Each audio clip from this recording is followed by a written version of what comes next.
बहुत साल पहले पहाड़ों से घिरे एक छोटे से कस्बे नयनगढ़ में एक महल था जिसे लोग काला महल कहते थे।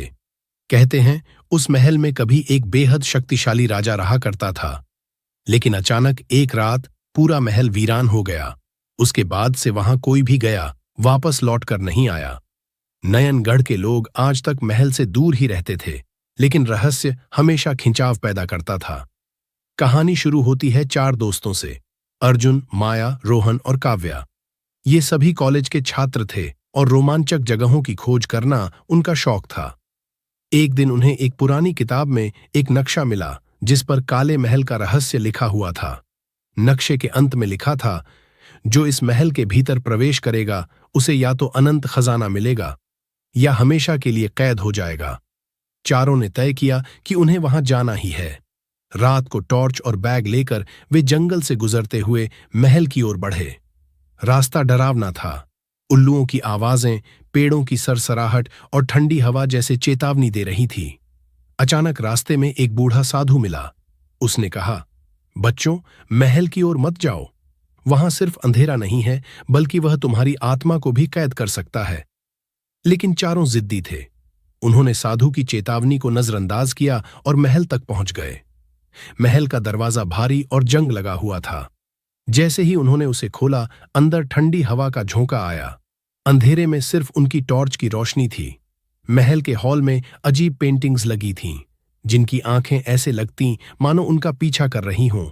अचानक अर्जुन की नजर फर्श पर पड़े खून के निशानों पर गई। वह निशान महल के भीतर गहराई तक जा रही थी। निशानों का पीछा करते करते वे एक कमरे तक पहुंचे जिसका दरवाजा अपने आप खुल गया। अंदर एक पुरानी डायरी पड़ी थी। डायरी में राजा की लिखावट थी, मैंने एक रहस्य छिपाया है। यह खजाना सिर्फ उस इंसान को मिलेगा जो अपने डर को जीत लेगा। लेकिन डायरी के पन्नों के बीच खून से लिखा एक और वाक्य मिला, खजाने तक पहुंचने वाले कभी लौटे नहीं। कमरे की दीवार पर अचानक एक लंबी परछाई दिखाई दी, लेकिन वहां कोई नहीं था। टॉर्च की रोशनी हिलाते ही वह परछाई और करीब आ गई। अचानक रोहन चिल्लाया, किसी ने मेरा हाथ पकड़ा है। सबने देखा कि उसके हाथ पर काले धुएं जैसी आकृति लिपटी हुई थी। माया ने तुरंत भगवान का नाम लिया और टॉर्च की तेज रोशनी उस पर डाली तो धुआं गायब हो गया। डरते डरते वे आगे बढ़े। तभी काव्या को फर्श पर एक चाबी मिली।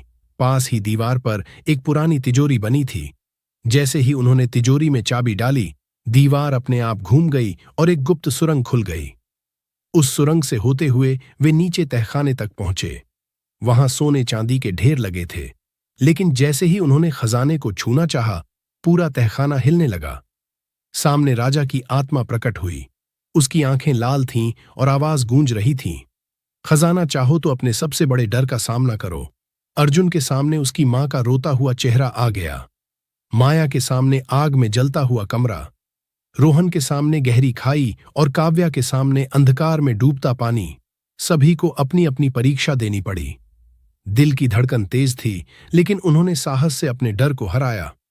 जैसे ही उन्होंने अपने डर को पार किया, राजा की आत्मा मुस्कुराई और बोली, तुम सबने खुद को साबित कर दिया है। खजाना अब तुम्हारा है, लेकिन याद रखो, असली खजाना डर पर विजय पाना है।